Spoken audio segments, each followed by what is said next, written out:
أعوذ بالله من الشيطان الرجيم. بسم الله الرحمن الرحيم.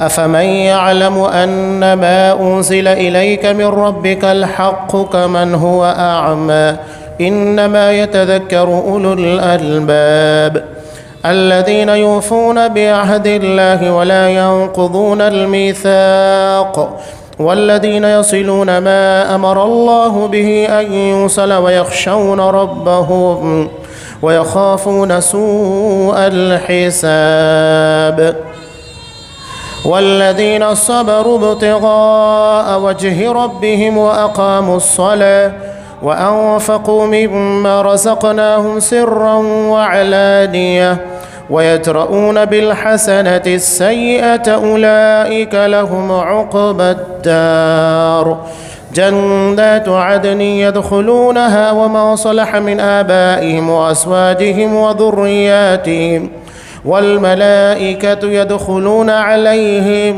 من كل باب سلام عليكم بما صبرتم فنعم عقبى الدار والذين ينقضون عهد الله من بعد ميثاقه ويقطعون ما أمر الله به أن يرسل ويفسدون في الأرض أولئك لهم اللعنة ولهم سوء الدار الله يبسط الرزق لمن يشاء ويقدر وفرحوا بالحياة الدنيا وما الحياة الدنيا في الآخرة إلا متاع.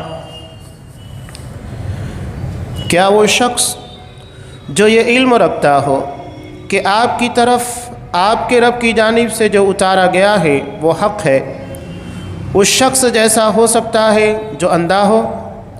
نصیحت تو وہی قبول کرتے ہیں جو عقل مند ہوں، جو اللہ کے عہد و پیمان کو پورا کرتے ہیں اور قول و قرار کو توڑتے نہیں، اور اللہ نے جن چیزوں کے جوڑنے کا حکم دیا ہے وہ اسے جوڑتے ہیں، اور وہ اپنے پروردگار سے ڈرتے ہیں اور حساب کی سختی کا اندیشہ رکھتے ہیں، اور وہ اپنے رب کی رضامندی کی طلب کے لیے صبر کرتے ہیں اور نمازوں کو برابر قائم رکھتے ہیں، اور جو کچھ ہم نے انہیں دے رکھا ہے اسے چھپے کھلے خرچ کرتے ہیں، اور برائی کو بھی بھلائی سے ٹالتے ہیں۔ انہی کے لیے عاقبت کا گھر ہے، ہمیشہ رہنے کے باغات جہاں وہ خود جائیں گے، اور ان کے باپ داداؤں اور بیویوں اور اولادوں میں سے بھی جو صالح ہوں گے، ان کے پاس فرشتے ہر دروازے سے آئیں گے، کہیں گے کہ تم پر سلامتی ہو، صبر کے بدلے کیا ہی اچھا بدلہ ہے اس دار آخرت کا۔ اور جو اللہ کے عہد کو اس کی مضبوطی کے بعد توڑ دیتے ہیں اور جن چیزوں کے جوڑنے کا اللہ نے حکم دیا ہے انہیں توڑتے ہیں اور زمین میں فساد پھیلاتے ہیں، ان کے لیے لعنتیں ہیں اور ان کے لیے برا گھر ہے۔ اللہ جس کی روزی چاہتا ہے بڑھاتا ہے اور تنگ کرتا ہے۔ یہ تو دنیا کی زندگی میں مست ہو گئے، حالانکہ دنیا آخرت کے مقابلے میں نہایت حقیر پونجی ہے۔ سورہ رعد آیت نمبر 19 سے آیت نمبر 26۔ محترم سامعین، عزیز ماں اور بہنوں، یہاں دو جماعتوں کا تذکرہ ہے۔ پہلی جماعت جو اللہ کے بتائے ہوئے اصول، ضابطے، ہدایت کے مطابق چلتی ہے، اور دوسرے جو اس کے بالکل خلاف ہے۔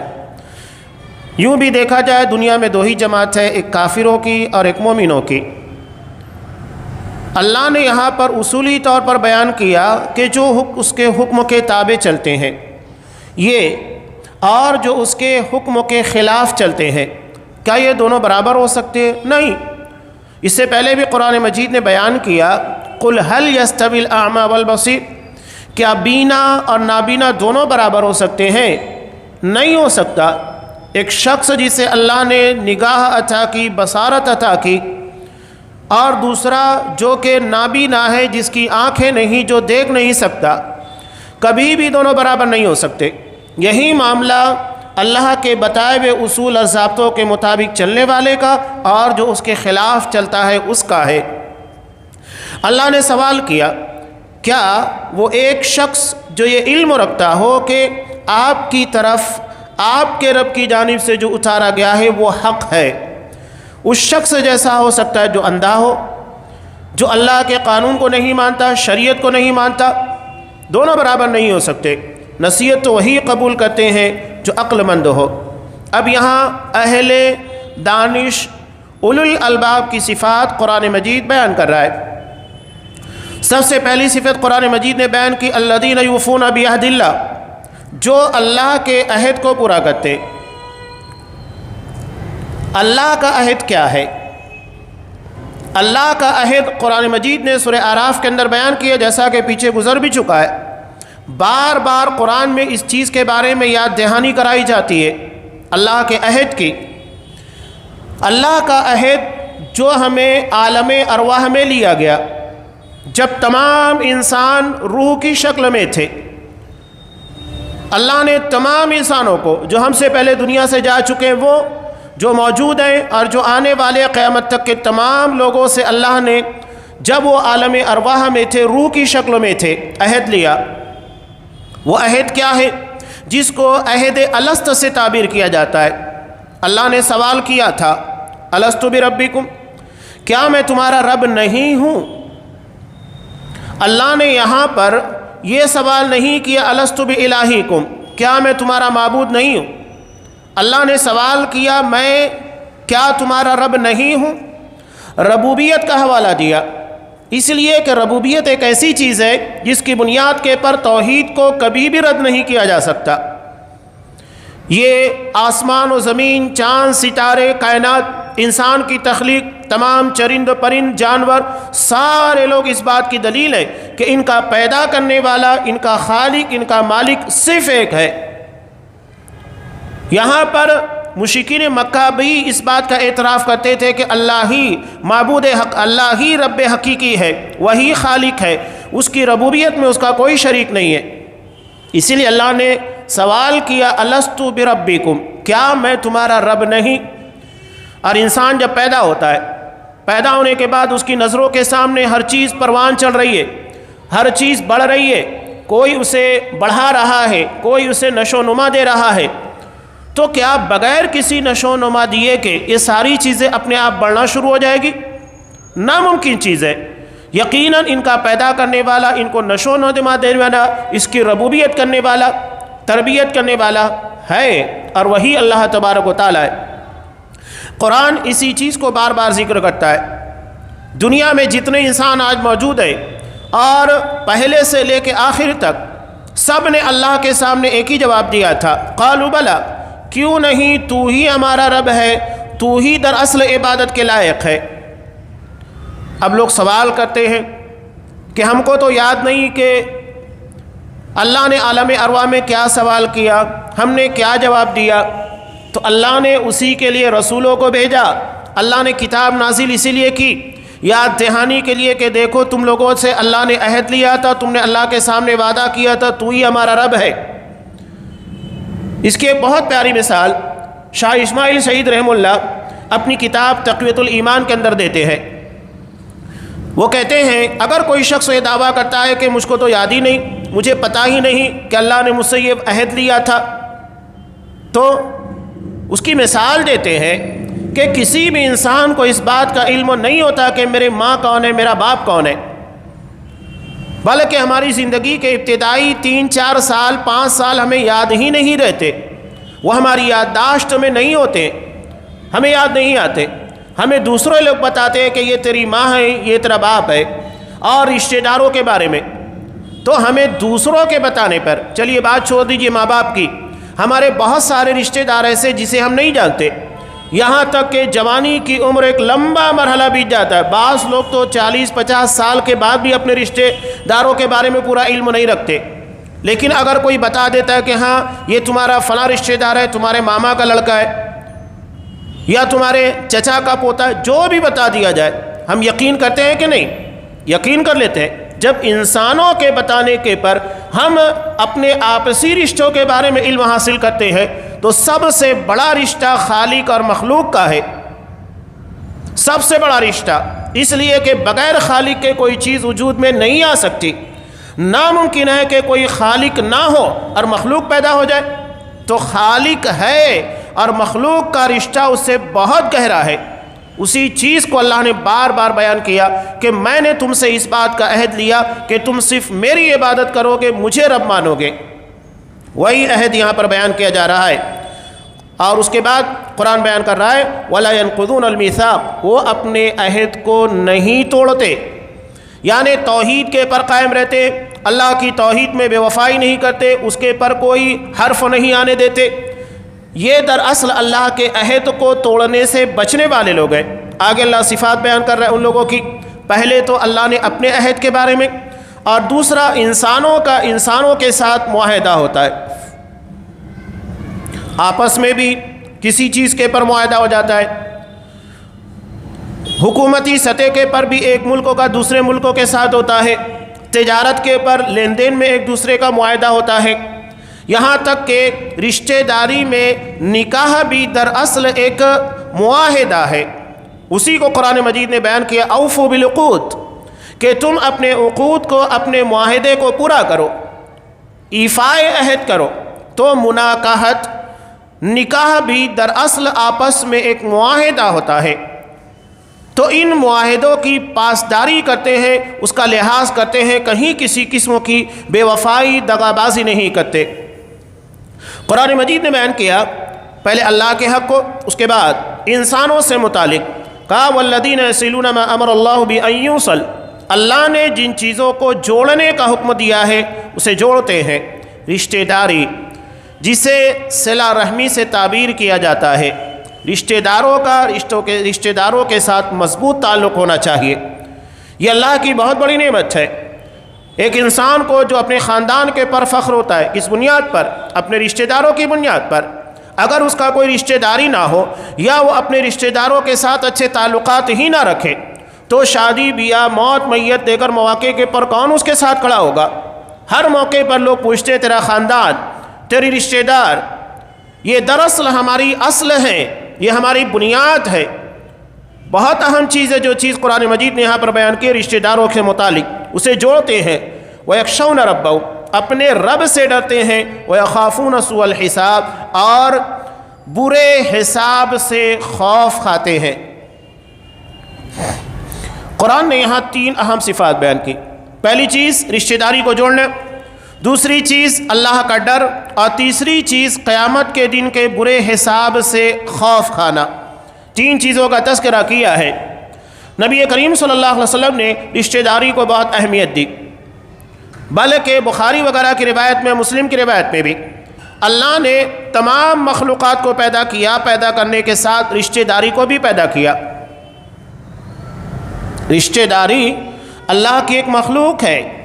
اللہ نے جس طرح زندگی کو پیدا کیا، خلق الموت والحیات، اللہ نے موت اور زندگی دونوں کو پیدا کیا۔ قیامت کے دن موت کو ذبح کر دیا جائے گا، تو زندگی اور موت اللہ کی مخلوق ہے، اسی طرح رشتہ داری بھی اللہ کی مخلوق ہے۔ جب تمام مخلوقات کو اللہ نے پیدا کیا، حتیٰ اذا فرغ، جب ان سے فارغ ہو گیا، قامت الرحیم، رشتہ داری اللہ کے پاس کھڑی ہوئی اور کہنے لگی ھذا مقام العائد بک من القطیع، کہ اللہ اس جگہ کے پر رشتہ داری کو توڑنے والا کھڑا ہونے سے پناہ طلب کرے گا، یعنی جو رشتہ داری کو نہیں نبھاتا ہے، رشتوں کو نہیں جوڑتا ہے، وہ اللہ کے سامنے کھڑا ہونے کے لائق نہیں ہے۔ اسے ڈر لگے گا میں اللہ کو کیا جواب دوں گا۔ یہاں ذرا ذرا سی بات کے پر رشتہ داریاں توڑ دی جاتی ہیں، رشتے ختم کر دیے جاتے ہیں، گھریلو مسائل کی بنیاد کے پر، ترکے کے مسائل کی بنیاد کے پر، یا آپسی کچھ تنازعات کی بنیاد کے پر بھائی بھائی کا دشمن بن جاتا ہے۔ اور یہ دشمنیاں ایسی نہیں ہے کہ وقتی ہو، بلکہ یہ نسلوں میں سفر کرتی ہے۔ حیرت ناک بات، جس مذہب کے اندر، جس دین کے اندر اسلام میں اتنی اہمیت رشتہ داری کی، اور ہم اس کے ساتھ اتنا ہی کھلواڑ کرتے ہیں، بے معنی بنا کر رکھ دیا گیا۔ نبی کریم صلی اللہ علیہ وسلم کے پاس جب ایک صحابی آئے، مسلم کی روایت، انہوں نے اپنے رشتہ داروں کے بارے میں شکایت کی، کہا کہ ان لی قرابۃ اصلهم ویقطعونی، میرے کچھ رشتہ دار ہیں، میں انہیں جوڑتا ہوں۔ جوڑنے کا مطلب یہ ان کو وقت دینا، ان کی مدد پر لگے تو ان کی مدد کرنا، ہر طریقے سے ان کا خیال رکھنا، ان کے یہاں آنا جانا، انہیں اپنے یہاں پر بلانا، گاہے بگاہے جو بھی چیزیں رشتہ داریوں کو جوڑنے کی بن سکتی ہے وہ تمام چیزیں نبھا رہا ہوں، لیکن وہ مجھے کاٹتے ہیں، میں جوڑ رہا ہوں وہ کاٹ رہے ہیں۔ وَأُحْسِنُ إِلَيْهِمْ وَيُسِيئُونَ إِلَيَّ، میں ان کے ساتھ احسان کرتا ہوں، وہ میرے ساتھ نادانی کرتے ہیں، برائی کرتے ہیں۔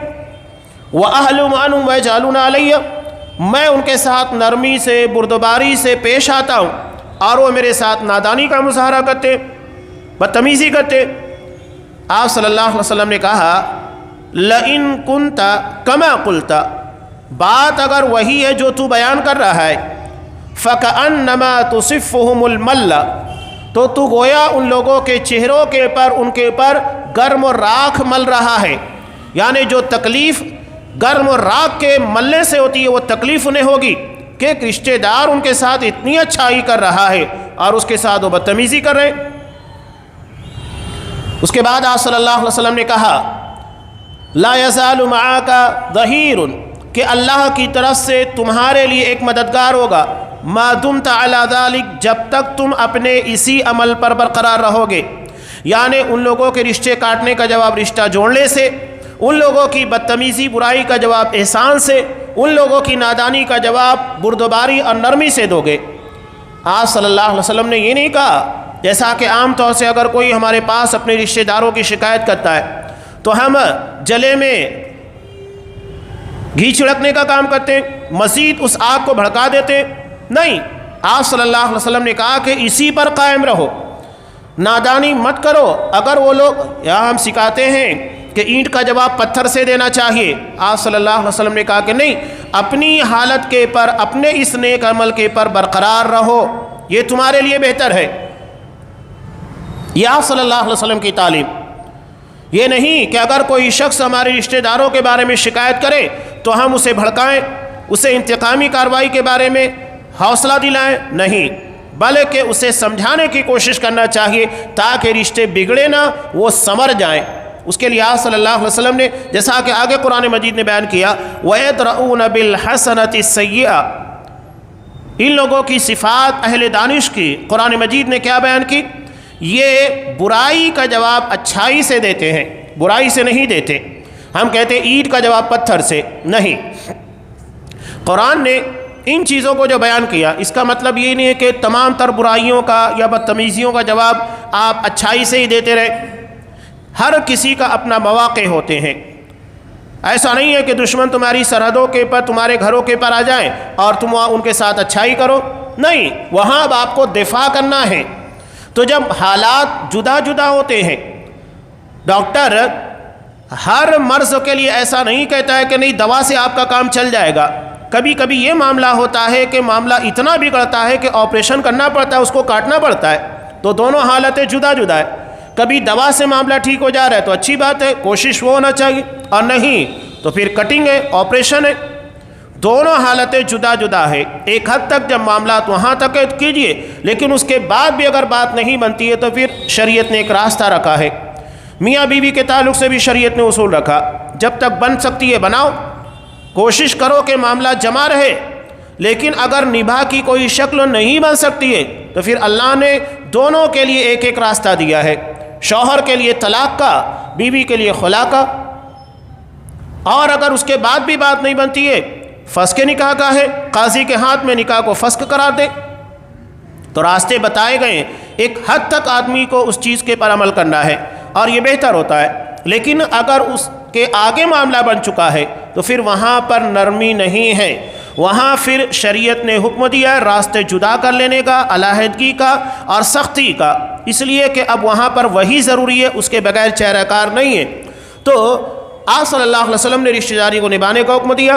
قرآن یہاں بیان کر رہا ہے جو رشتہ داری کو نبھاتے ہیں اللہ سے ڈرتے ہیں، رشتہ داری وہی صحیح طور پر نبھائے گا جس میں اللہ کا خوف ہوگا، جس کے اندر خوف نہیں ہوگا وہ نہیں نبھائے گا۔ اس لیے کہ یہ معاملات اتنے آسان نہیں ہوتے، کوئی کچھ کہتا ہے، کچھ سنائی دیتا ہے، کسی کے پاس جا کر کچھ کہا گیا، اس نے اس بات کو مزید خطرناک انداز میں یا ایک اچھی یا نارمل بات کو اس نے غلط لہجے میں، غلط جملوں کے ساتھ، غلط الفاظ کے ساتھ بیان کر دیا، یہ بھی ہوتا ہے، جسے ہم کہتے ہیں ایک میں تیرہ لگا کر بیان کرنا۔ چغل خوری ایک خطرناک جرم ہے۔ یہ معاملات، رشتہ داریاں کہیں پر بھی زہر سے زیادہ خطرناک کام کرتا ہے۔ ہم بار بار کہتے ہیں کہ کسی کی سنی بات کو نہیں ماننا چاہیے، اس کے بعد بھی وہی ہوتا ہے۔ قرآن کہتا ہے کہ فاسق تمہارے پاس خبر لے کر آئے، اس کی تحقیق کرو۔ تحقیق کا حکم قرآن مجید نے دیا، اس کے بعد نہ تحقیقات ہے نہ کچھ ہے۔ معاملات اسی وجہ سے بگڑتے۔ ہم کہتے ہیں کسی شخص کے بارے میں کہ وہ آدمی سونے کا ہے لیکن کان پیتل کا ہے، یعنی وہ کسی کی بھی بات بھی سنتا ہے، اس کے پر یقین کر لیتا ہے۔ تو یہ بہت بڑی خرابیاں ہیں۔ علامہ شیخ محمد بن عبد الوہاب رحمہ اللہ نے بہت پیاری بات نقل کی۔ لوگ حیرت کرتے ہیں لیکن ان کی ذہانت اور دین کے بارے میں گہری سمجھ بوجھ کی دلیل ہے۔ انہوں نے غیبت، چغل خوری کی روایت کو جادو کے باب میں لا کر بیان کیا۔ لوگ حیرت کرتے ہیں کہ چغل خوری اور جادو کا کیا تعلق ہے۔ جہاں انہوں نے سحر کا، جادو کا باب قائم کیا، وہاں پر روایت لا کر بیان کی ہے چغل خوری کی کہ لا يدخل الجنت نمام، چغل خور اللہ کی جنت میں داخل نہیں ہوگا، بخاری کی روایت۔ لوگ حیرت کرتے ہیں کیا بات ہے، جادو اور اس کے بعد چغل خوری، ان میں کیا تعلق ہے؟ بہت آسان بات ہے، وہ یہی سمجھانا چاہ رہے۔ جادو کے ذریعے تفریق، دراڑ پیدا کی جاتی ہے، اختلافات پیدا کیا جاتا ہے، میاں بیوی کے درمیان، رشتہ داروں کے درمیان اختلافات پیدا کیے جاتے ہیں۔ اور چغل خوری یہ بھی دراصل اختلافات ہی پیدا کرتی ہے، دونوں کا مقصد ایک ہے۔ جادو سے بھی اختلاف پیدا ہوتا ہے، دراڑ پیدا ہوتی ہے، تنازعات بڑھتے ہیں، اور چغل خوری سے بھی۔ بلکہ جادو ہو سکتا ہے کہ اثر نہ کرے۔ ایک آدمی نے اجوا کھجور کھا لی ہے، 24 گھنٹے اثر نہیں کرے گا، دعا پڑھ لی ہے، جادو اثر نہیں کرے گا۔ لیکن چغل خوری کے لیے اجوا کھجور کے کھانے یا دعا پڑھنے اس کے بعد بھی اثر کرے گا۔ کوئی آ کر آپ کے کان میں کچھ پھونک کر چلا جائے، سارا معاملہ بگڑ جاتا ہے۔ تو یہ جادو سے خطرناک ہے، اس لیے آپ صلی اللہ علیہ وسلم نے اس بارے میں بہت سختی کی۔ اور یہاں لوگ کہتے ہیں، آرام کے ساتھ باتیں بیان کرتے ہیں، جھوٹ فساد اس میں اور سب سے جدا ہے۔ یہ عورتوں کے لیے، رشتہ داروں کے لیے، ہمارے آپسی معاملات کے لیے، گھریلو معاملات میں ہر جگہ کے پر نقصان دہ ہے، اور جماعتی معاملات میں تو اور زیادہ۔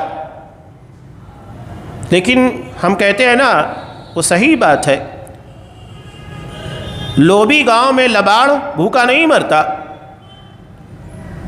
تو یہ لوبی گاؤں ہے، اور لباڑ چغل خور، غیبت کرنے والے، بہتان تراشی کرنے والے دندناتے پھرتے، اپنا کام کر رہے ہیں، اس لیے کہ ان کو مارکیٹ دی جاتی ہے، انہیں اچھا ریٹ دیا جاتا ہے، معاملات بن جاتے ہیں، بکتے ہیں اچھے داموں میں۔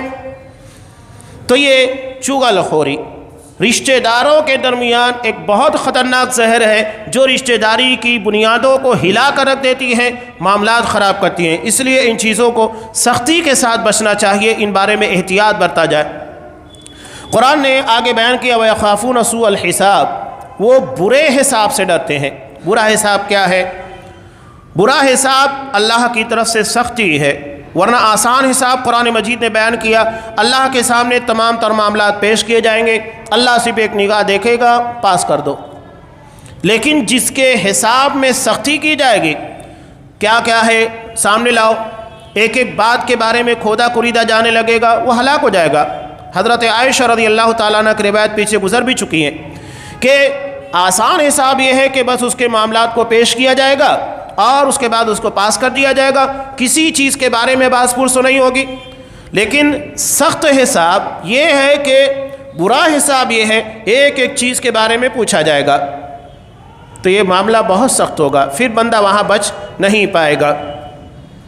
آگے اہل دانش کی صفات قرآن مجید بیان کر رہا ہے، وَالَّذِينَ صَبَرُوا ابْتِغَاءَ وَجْهِ رَبِّهِمْ، جو اللہ کی رضا کے لیے صبر کرتے، لوگوں کے لیے کوئی اور مقصد کے لیے نہیں، اللہ راضی ہو، اللہ کو راضی کرنے کے لیے صبر کرتے، مشکلات پریشانیاں جو بھی آ جائے صرف اللہ کی رضا کے لیے صبر کرتے ہیں، اللہ راضی ہو جائے۔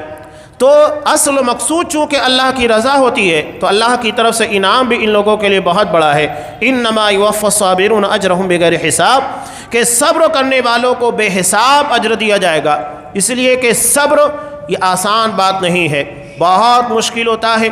انسان کی ذات کے پر، ان کے کردار کے پر، اس کے معاملات کے پر انگشت نمائی کی جائے، الزامات لگائے جائے، بہتان تراشیاں کی جائے، معاملات کی خرابی کو پیش کرنے کی کوشش کی جائے، تو یہ آسان کام نہیں ہوتا ہے۔ جس کے پر لگتا ہے وہ جھیلتا ہے، اسے سمجھتا ہے۔ الزامات، بہتان تراشیاں، بلیم کرنے والے کیا ہے؟ جو من میں آئے بول کر نکل گئے۔ تو اللہ کی طرف سے حساب بہت بڑا، اجر بہت بڑا ہے۔ اللہ نے کہا انما یوفی الصابرون اجرہم بغیر حساب، صابروں کو، صبر کرنے والوں کو بے حساب اجر عطا کیا جائے گا، اس لیے کہ یہ مادہ بہت کم لوگوں کے اندر ہوتا ہے۔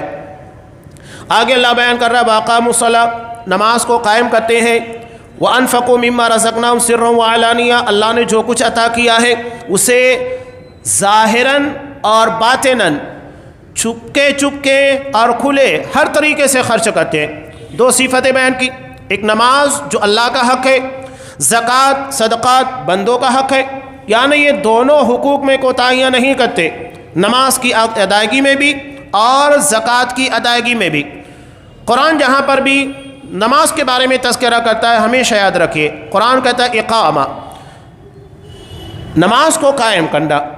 نماز قائم کرنا اس کا مطلب بالکل صحیح طور کے پر جس طرح ادا کرنا چاہیے نماز ویسے ادا کرنا ہے۔ آپ صلی اللہ علیہ وسلم نے ایک شخص کو نماز پڑھتے ہوئے دیکھا، بہت مشہور روایت، بار بار آپ سنتے ہیں، 3 مرتبہ اسے ریجیکٹ کیا، کہا کہ جاؤ نماز پڑھو، تم نے نماز نہیں پڑھی۔ حالانکہ اس نے نماز پڑھی تھی لیکن کہا کہ نہیں، تو نے نماز پڑھی نہیں۔ پھر آپ صلی اللہ علیہ وسلم سے اس نے کہا کہ اللہ کا رسول بتائیے میں نماز کیسے پڑھوں؟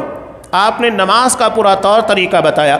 نماز میں ایک اہم چیز ہے اعتدال ارکان، یعنی جو ارکان ادا کر رہے ہیں، قیام ہے، رکوع ہے، سجدہ ہے، یہ ساری چیزوں میں اعتدال ہونا چاہیے، اطمینان کے ساتھ ادا کیا جائے، پھٹافٹ کوے کے ٹھوک مانگنے کی جگہ نہیں۔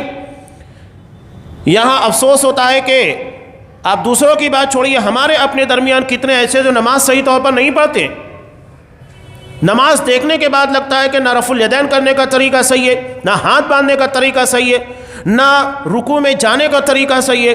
افسوس ہوتا ہے روز 5 وقت تو جس کو ادا کرنا ہے اسے صحیح طور پر ادا نہیں کرتے آتا ہے۔ تو یہاں تعدیل ارکان ضروری ہے، صحیح طور پر جو رکن ہے اس کو ادا کرنا ہے۔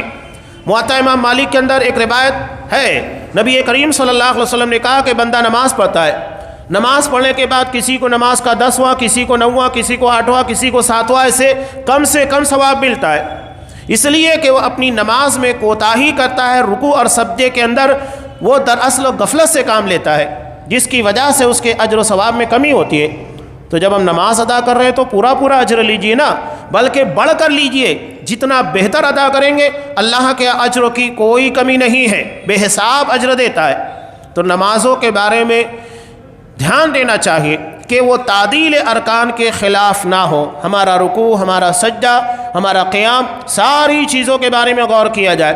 رکوع کرنے کی کیفیت کیا ہوتی ہے، سجدے کی کیفیت کیا ہوتی ہے، تحیات تشہد کے اندر ہم کو کیسے بیٹھنا ہے، کیا کیا دعائیں پڑھنا ہے، یہ سب چیزیں بہت ضروری ہے۔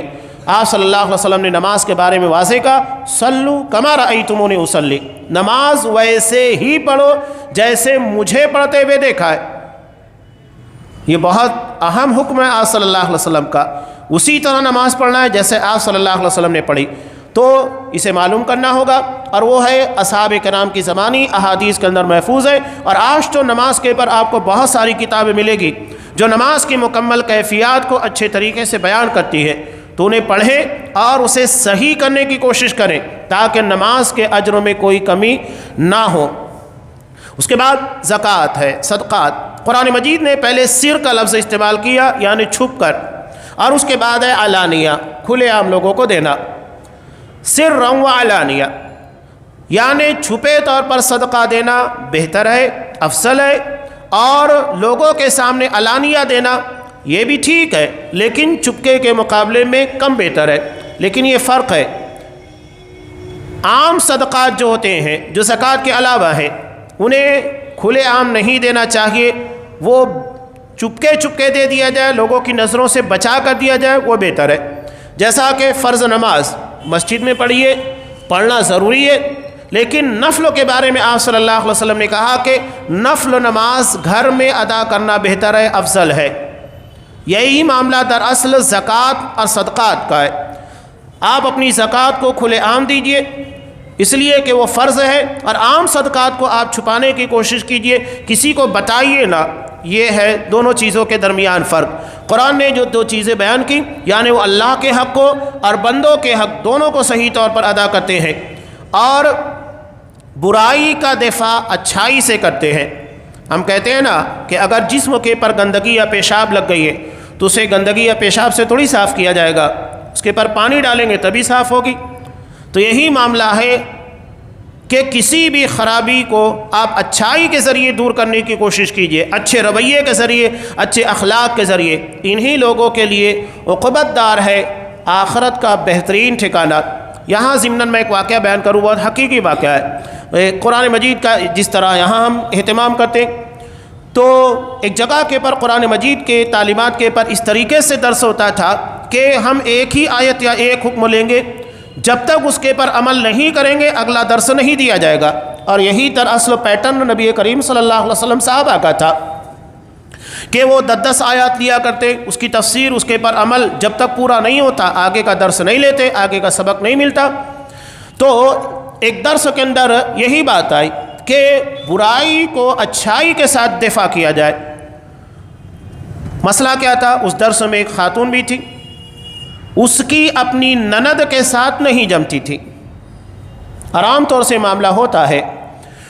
تو جب اس نے یہ سنا کہ اچھائی کے ساتھ برائی کا دفاع کرنا ہے، تو اس نے اپنے شوہر کو اس درس کے سننے کے بعد کہا، چونکہ عمل کرنا تھا، اس نے کہا کہ آج میں اپنی نند سے ملنے جاؤں گی۔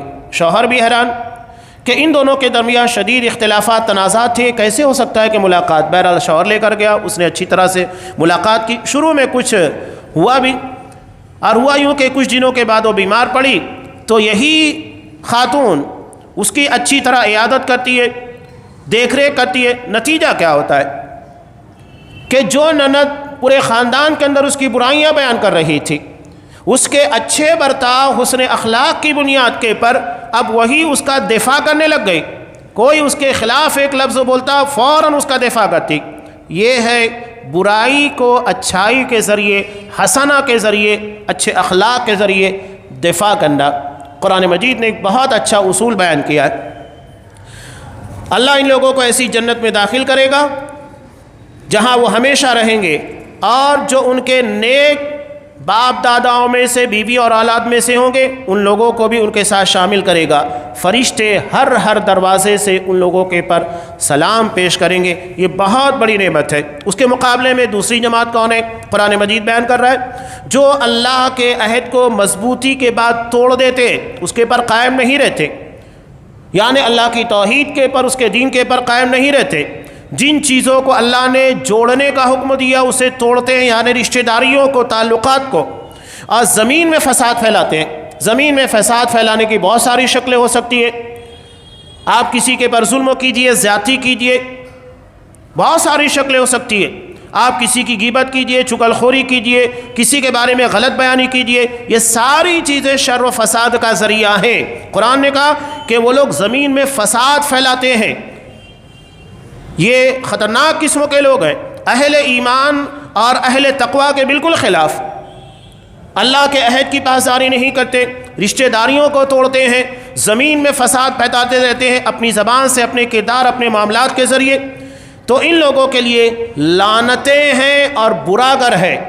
اہل جنت کے مقابلے میں بالکل خراب ٹھکانہ اہل جہنم کو دیا جائے گا کہ ان لوگوں کے پر لعنت ہوگی جو ذہنی طور پر ان کو ٹارچر کرے گی، اور ان کا گھر برا ہوگا جہاں رہنے کے لیے سکون نہیں ہوگا۔ اللہ جس کی روزی چاہے بڑھاتا ہے، تنگ کرتا ہے۔ یہ تو دنیا کی زندگی میں مست ہو گئے، تو روزی بڑھانا، روزی گھٹانا سب اللہ کے اختیار میں۔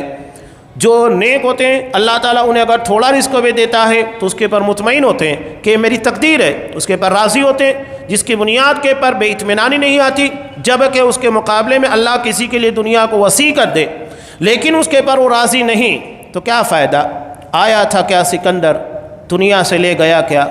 تھے دونوں ہاتھ خالی، نکلے کفن کے باہر، کیا لے کر گیا؟ کچھ بھی نہیں، لٹا کر مائے ہستی قلندر رقص کرتا تھا۔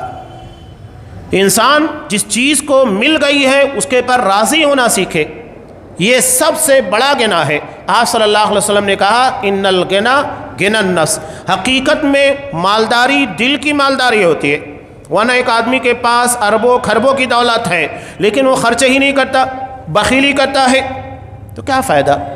لیکن ایک آدمی کو اللہ نے تھوڑا ہی دیا، اس میں سے وہ خوب خرچ کرتا ہے، تو اس ارب پتی کھرب پتی کے مقابلے میں یہ کہیں زیادہ بہتر ہے۔ تو اللہ رزق کو جس کو چاہتا ہے بڑھاتا ہے، جس کو چاہتا ہے کرتا ہے۔ ہاں، حالانکہ دنیا آخرت کے مقابلے میں نہایت حقیر پونجی ہے۔ جو لوگ دنیا ہی کو سب کچھ سمجھتے ہیں یہ صرف ان کے لیے دھوکہ ہے۔ حقیقی زندگی، اللہ کے رسول نے بھی کہا اللہم لا عیش الا عیش الاخرہ، اللہ حقیقت میں جو زندگی ہے وہ آخرت کی زندگی ہے، وہاں جو کامیاب ہو گیا وہ ہمیشہ کے لیے کامیاب۔ ورنہ دنیا میں ساری دولت کے ملنے کے بعد انسان کو نہ سکون ہوتا ہے نہ چین ہوتا ہے۔ اسی لیے جنت کو دارالسلام کہا گیا ہے، جہاں کسی بھی قسم کا ٹینشن نہیں ہوگا، فکر نہیں ہوگی، کوئی ایسی الجھن نہیں ہوگی جو انسان کو پریشان کر دے۔ آگے اس چیز کا سلسلہ جاری ہے کہ انسان ان چیزوں کو کیسے حاصل کرے، کچھ تفصیلات آگے ہیں، انشاءاللہ ان کو آئندہ درسوں میں بیان کیا جائے گا۔ اللہ تبارک و تعالی ہمیں ان نیک بندوں میں شامل کرے جو اللہ کے عہد کو پورا کرتے ہیں، بے وفائی نہیں کرتے۔ اللہ ہمیں رشتہ داری کو جوڑنے اور اسے قائم رکھنے کی توفیق دے، توڑنے سے بچائے، اور اللہ ہمیں زمین میں فساد شر پیدا کرنے کے بجائے خیر پھیلانے والا بنائے۔ آمین۔ وآخر دعوانا ان الحمد للہ رب العالمین۔